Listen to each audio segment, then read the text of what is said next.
સવારના 11 વાગે બેંકના કાગળિયા પોતાના હાથમાં લઈને એક વૃદ્ધ વ્યક્તિ બેંકની અંદર આવ્યા. એમણે ખૂબ જ સાદા કપડાં પહેર્યા હતા. એટલે અંદર આવતા જ ત્યાં હાજર રહેલા તમામ ગ્રાહકો અને બેંકના કર્મચારીઓ તેમને વિચિત્ર નજરેથી જોવા લાગ્યા. એ વૃદ્ધ વ્યક્તિનું નામ ચીમનભાઈ હતું. એમના એક હાથમાં લાકડી હતી અને બીજા હાથમાં બેંકના કાગળ હતા. ચીમનભાઈ ધીમે ધીમે બેંકના કાઉન્ટર તરફ જવા લાગ્યા, જ્યાં એક મહિલા ગ્રાહકોને મદદ કરવા માટે બેઠી હતી. એ મહિલાનું નામ રીટા હતું. ચીમનભાઈ ધીમે ધીમે રીટા પાસે ગયા. એ સમયે બેંકની અંદર હાજર રહેલા દરેક વ્યક્તિ ચીમનભાઈ તરફ જોઈ રહ્યા હતા. ચીમનભાઈએ રીટા પાસે જઈને ખૂબ જ નમ્રતાપૂર્વક કહ્યું, મેડમ, મારા એકાઉન્ટમાં થોડીક પ્રોબ્લેમ છે, એટલે તમે થોડીક તપાસ કરો ને. આવું કહીને તેમણે પોતાની પાસે રાખેલા બધા જ કાગળો રીટાને આપ્યા. ત્યારે રીટાએ ચીમનભાઈ તરફ જોયું અને એમને જજ કરવા લાગી. એમણે ખૂબ જ સાદા કપડાં પહેર્યા હતા.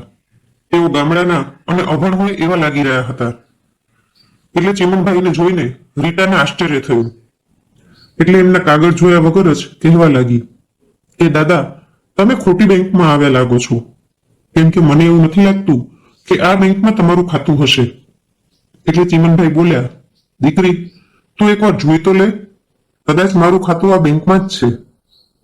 ત્યારબાદ કાગળ હાથમાં લઈને રીટા બોલી કે દાદા, મારે ઘણું કામ છે, થોડો સમય લાગશે, એટલે તમારે થોડીક રાહ જોવી પડશે.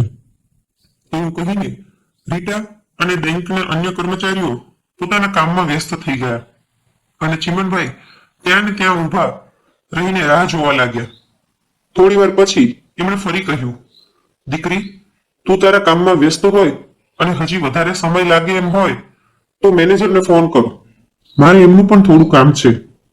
એટલે રીટાએ બેંકના મેનેજરની કેબિનમાં ફોન કર્યો અને ફોન પર મેનેજરને એવું કહ્યું કે સર, એક વૃદ્ધ વ્યક્તિ તમને મળવા માંગે છે, તો હું એમને તમારી પાસે મોકલું કે નહીં.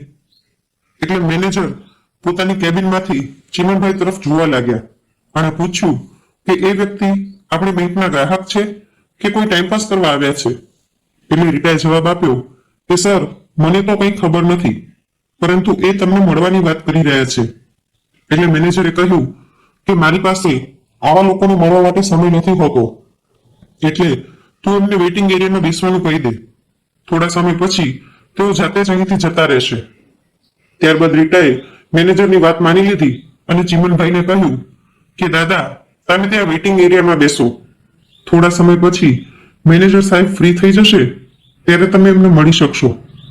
એટલે ચીમનભાઈ ધીમે ધીમે વેઇટિંગ એરિયા તરફ આગળ વધ્યા અને ખૂણામાં રાખેલી ખુરશી પર બેસી ગયા. બેંકની અંદર હાજર રહેલા બધા જ લોકો હજુ પણ ચીમનભાઈ તરફ જોઈ રહ્યા હતા, કેમ કે આ બેંકમાં શ્રીમંત અને સૂટ પહેરનાર લોકો જ આવતા હતા. આવી પરિસ્થિતિમાં સામાન્ય કપડામાં આવેલા ચીમનભાઈ બધાના આકર્ષણનું કેન્દ્ર બન્યા હતા. લોકો એમના વિશે અલગ અલગ પ્રકારની વાતો કરતા હતા. કેટલાક લોકો એમને ભિખારી સમજી રહ્યા હતા, તો કેટલાક લોકો એવું કહેતા કે શું આવા લોકોનું પણ આ બેંકમાં ખાતું હશે. વેઇટિંગ એરિયામાં બેસેલા ચીમનભાઈ પણ આ બધી વાતો સાંભળી રહ્યા હતા, પરંતુ એમણે કોઈ પણ વાત ઉપર ધ્યાન દીધું નહીં અને તેઓ પોતાનો વારો આવે તેની રાહ જોવા લાગ્યા. ત્યારે જ બેંકનો એક કર્મચારી, જેનું નામ સાકેત હતું અને નાની એવી પોસ્ટ ઉપર કાર્યરત હતો, એ કંઈક કામથી બહાર ગયો હતો અને બહારથી બેંકમાં આવ્યો. એ જ્યારે અંદર આવ્યો તો તેણે જોયું કે બેંકમાં હાજર રહેલી દરેક વ્યક્તિનું ધ્યાન ચીમનભાઈ તરફ હતું અને તે લોકો તેમના વિશે ખરાબ વાત કરી રહ્યા હતા. એટલે એને ખૂબ જ દુઃખ થયું, કેમ કે બધા જ લોકો એમને ભિખારી કહીને સંબોધી રહ્યા હતા. પછી એ તરત જ ચીમનભાઈ પાસે આવ્યો અને આદરપૂર્વક કહ્યું કે દાદા, તમે અહીં કેમ આવ્યા છો? તમારે શું કામ છે? ત્યારે ચીમનભાઈએ શાંત સ્વરમાં જવાબ આપ્યો કે દીકરા, મારે મેનેજરને મળવું છે, મારે એમની સાથે અમુક અગત્યની વાત કરવી છે. એટલે સાકેત બોલ્યો, ઠીક છે દાદા, તમે થોડી વાર અહીંયા બેસીને રાહ જુઓ, હું મેનેજર સાથે વાત કરીને હમણાં જ આવું છું. ત્યારબાદ સાકેત સીધો જ મેનેજરની કેબિનમાં ગયો અને એવું કહ્યું કે સર, પેલા વૃદ્ધ દાદા વેઇટિંગ એરિયામાં બેઠા છે અને બધા જ લોકો એમના વિશે ખરાબ વાતો કરી રહ્યા છે, પરંતુ મને તો એવું લાગે છે કે આપણે એમની મદદ કરવી જોઈએ. સાકેતની વાત સાંભળીને મેનેજરે જવાબ આપ્યો કે હું જાણું છું અને મેં જ એમને ત્યાં બેસવાનું કહ્યું હતું. અને આમ પણ એ કોઈ ખાસ વ્યક્તિ નથી કે એમને હું મારી કેબિનમાં બોલાવું. તું અત્યારે તારું કામ પૂરું કર. એટલે મેનેજરની વાત સાંભળીને સાકેત પોતાના કામમાં લાગી ગયો. થોડીવાર વેઇટિંગ એરિયામાં બેઠા પછી ચીમનભાઈએ જોયું કે ઘણો સમય વીતી ગયો હતો. લગભગ 1 કલાક સુધી ધીરજ રાખ્યા પછી તેઓ પોતાની જગ્યાએથી ઊભા થયા અને મેનેજરની કેબિન તરફ જવા લાગ્યા. ત્યારે મેનેજરે જોયું કે તે વૃદ્ધ વ્યક્તિ મારી કેબિન તરફ આવી રહ્યો છે. એટલે એ તરત જ પોતાની કેબિનમાંથી બહાર આવ્યો અને એ વૃદ્ધ માણસ એટલે કે ચીમનભાઈ સામે આવીને ઊભો રહી ગયો અને કહેવા લાગ્યો કે બોલો દાદા, તમારે શું કામ છે? ત્યારે ચીમનભાઈએ ખૂબ જ નમ્રતાથી પોતાના બેંકના કાગળ બતાવ્યા અને એવું કહ્યું કે દીકરા, આ મારા ખાતાની વિગત છે. મારા ખાતામાંથી કોઈ પણ પ્રકારના વ્યવહાર નથી થઈ રહ્યા. એટલે મહેરબાની કરીને તમે મારા એકાઉન્ટની તપાસ કરો અને મને જણાવો કે મારા ખાતામાં શું સમસ્યા છે. એટલે મેનેજરે થોડી વાર વિચાર કર્યો અને પછી જવાબ આપ્યો કે દાદા, તમારા ખાતામાં પૈસા ન હોય તો જ આવું થાય. મને તો એવું લાગે છે કે તમે તમારા ખાતામાં પૈસા જ નહીં રાખ્યા હોય, એટલે જ તમારો વ્યવહાર બંધ થઈ ગયો હશે. એટલે ચીમનભાઈએ શાંત સ્વરમાં કહ્યું કે દીકરા, પહેલા એકવાર મારું એકાઉન્ટ ચેક તો કરી લો, ત્યાર પછી મને કહેજો. તમે એકાઉન્ટ જોયા વગર આવું કેવી રીતે કહી શકો છો?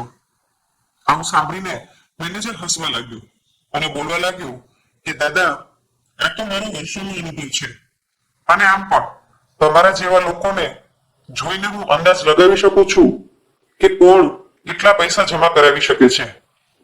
મને તો તમારા ખાતામાં કંઈ હોય એવું નથી લાગતું. એટલે તમે હવે અહીંથી નીકળી જાઓ, કારણ કે અમારા બધા જ કસ્ટમર તમને જોઈ રહ્યા છે અને બેંકનું વાતાવરણ બગડી રહ્યું છે. એટલે ચીમનભાઈએ કાગળ મેનેજરના ટેબલ પર મૂક્યા અને એવું કહ્યું કે ઠીક છે દીકરા, હું તો અત્યારે નીકળી જઈશ, પરંતુ આ કાગળમાં જે માહિતી લખી છે એ એકવાર જોઈ લેજો. આટલું કહીને ચીમનભાઈ ત્યાંથી ચાલતા થયા અને દરવાજા પર પહોંચ્યા ત્યારે એમણે પાછા ફરીને એવું કહ્યું કે મેનેજર સાહેબ, મારી સાથે આવું ખરાબ વર્તન કરવાનું પરિણામ તમારે ભોગવવું પડશે. આટલું કહીને ચીમનભાઈ બેંકના મુખ્ય ગેટથી બહાર નીકળી ગયા અને ત્યાંથી ધીમે ધીમે પોતાની ગાડી તરફ ચાલવા લાગ્યા. તેમની આ વાત સાંભળીને મેનેજરને થોડીક બીક તો લાગી, પરંતુ પછી એણે એવું વિચાર્યું કે દાદા તો વૃદ્ધ છે એટલે આવું બોલ્યા હશે અને આ ઉંમરે તેઓ શું કરી શકવાના છે. આવું વિચારીને મેનેજર પોતાના કામમાં લાગી ગયો. અહીં ટેબલ પર પડેલા કાગળ જેમાં એ વૃદ્ધ વ્યક્તિના બેંકની વિગત હતી, આ બધું સાકેતના ધ્યાન પર આવ્યું અને સાકેતે કાગળ ત્યાંથી લઈ લીધા. પછી તેણે એના કમ્પ્યુટરના સર્વરમાં લોગ ઇન કરીને એ કાગળમાં આપેલી માહિતીના આધારે તપાસ કરવાનું શરૂ કર્યું. તેણે ચીમનભાઈના એકાઉન્ટના જૂના રેકોર્ડની તપાસ કરી તો એ આશ્ચર્યચકિત રહી ગયો, કેમ કે એને એ જાણવા મળ્યું હતું કે આ વૃદ્ધ વ્યક્તિ બીજું કોઈ નહીં પરંતુ આ બેંકના માલિક હતા, કેમ કે બેંકના મોટા ભાગના શેર એમના નામે હતા. આવી બધી માહિતી મળ્યા બાદ સાકેતે ધ્યાનપૂર્વક બધી વિગત વાંચવાનું શરૂ કર્યું તો એને ખાતરી થઈ ગઈ કે આ વૃદ્ધ વ્યક્તિ જ બેંકના માલિક હતા. ત્યારબાદ એણે રિપોર્ટની એક નકલ કાઢી અને એ નકલ લઈને સીધો જ બેંક મેનેજરની ઓફિસ તરફ આગળ વધ્યો. એ સમયે મેનેજર કોઈ શ્રીમંત ગ્રાહક સાથે વાત કરી રહ્યો હતો અને કોઈ નવી યોજના વિશે સમજાવી રહ્યો હતો. ત્યારે સાકેત મેનેજરની ઓફિસમાં આવ્યો એટલે મેનેજરે ઈશારાથી પૂછ્યું કે તું કેમ આવ્યો છો? એટલે સાકેતે ઈશારામાં કહ્યું કે આ રિપોર્ટ એ જ વૃદ્ધ વ્યક્તિનો છે જેને તમે હળદૂત કરીને કાઢી મૂક્યા હતા. સાકેતે ખૂબ નમ્રતાથી કહ્યું કે સર, તમે એકવાર આ રિપોર્ટ જોશો તો સારું રહેશે. ત્યારબાદ મેનેજરે રિપોર્ટ પર એક નજર નાખી અને વધારે ધ્યાન આપ્યા વગર સાકેતને પાછો આપી દીધો અને એવું કહ્યું કે સાકેત, મારી પાસે આવા લોકો માટે સમય નથી હોતો અને આ રિપોર્ટ વાંચવામાં મને કોઈ રસ પણ નથી. ત્યારે સાકેતે રિપોર્ટ પાછો લીધો અને પોતાનું કામ શરૂ કર્યું. હવે બેંકનું વાતાવરણ પણ સામાન્ય થઈ ગયું અને બધા જ લોકો પોતપોતાના કામમાં વ્યસ્ત થઈ ગયા. ધીમે ધીમે સાંજ પડી અને દિવસ પૂરો થવા આવ્યો. બીજા દિવસે સવારે ચીમનભાઈ ફરીથી એ જ સમયે બેંકમાં આવ્યા. આજે એમની સાથે એક અન્ય વ્યક્તિ પણ હતો અને એ વ્યક્તિ સંપૂર્ણપણે સૂટબૂટમાં હતો. તેઓ બેંકમાં આવ્યા એટલે બધા જ લોકોની નજર એમના તરફ ગઈ. પછી ચીમનભાઈએ મેનેજરને ઈશારાથી પોતાની તરફ બોલાવ્યો એટલે મેનેજર ગભરાઈને પોતાની કેબિનમાંથી બહાર આવ્યો અને એમની સામે ઉભો રહી ગયો. ત્યારે ચીમનભાઈએ મેનેજરને એવું કહ્યું કે મેનેજર સાહેબ, મેં તમને કહ્યું હતું ને કે તમારા આવા વ્યવહારના લીધે તમને તકલીફ પડશે. ગઈકાલે તમે મારી સાથે જેવું વર્તન કર્યું હતું એવું વર્તન કોઈ પણ વ્યક્તિ માટે અસહ્ય હતું. એટલે હવે તમે તમારી સજા ભોગવવા માટે તૈયાર થઈ જાઓ. આવું સાંભળીને મેનેજર થોડો ગભરાઈ ગયો, પરંતુ એ વિચારવા લાગ્યો કે આખરે આ વૃદ્ધ વ્યક્તિ મને શું સજા આપવાના છે. પછી ચીમનભાઈ બોલ્યા કે મેનેજર સાહેબ, તમને આજથી આ બેંકના મેનેજરના પદ ઉપરથી હટાવવામાં આવ્યા છે અને તમારી જગ્યાએ આ જ બેંકમાં કામ કરી રહેલા સાકેતને મેનેજર બનાવવામાં આવ્યો છે. એટલે હવે તમારે અહીંયા નોકરી કરવી હોય તો એક સામાન્ય કર્મચારી તરીકે કામ કરવું પડશે. આવું સાંભળીને મેનેજર સ્તબ્ધ રહી ગયો અને ગુસ્સો કરીને કહેવા લાગ્યો કે મને આવી રીતે મેનેજરના પદ ઉપરથી દૂર કરવા વાળા તમે કોણ છો? ત્યારે ચીમનભાઈએ શાંત સ્વરે જવાબ આપ્યો કે હું એક રીતે આ બેંકનો માલિક છું, કેમ કે આ બેંકના 60% શેર મારા નામે છે. એટલે કદાચ હું ઈચ્છું ને તો હું તમને હટાવી પણ શકું છું અને તમારી જગ્યાએ બીજાને બેસાડી પણ શકું છું. આવું સાંભળીને બેંકમાં હાજર રહેલા તમામ કર્મચારીઓ અને ગ્રાહકો કે જેઓ ગઈકાલે પણ બેંકમાં હાજર હતા અને આજે પણ હાજર હતા તેઓ આશ્ચર્યચકિત થઈ ગયા અને બધાની આંખો ચીમનભાઈને જોતી રહી ગઈ. ત્યાર પછી ચીમનભાઈની સાથે આવેલા વ્યક્તિએ એની બેગ ખોલી અને એમાંથી એક કાગળ કાઢ્યું.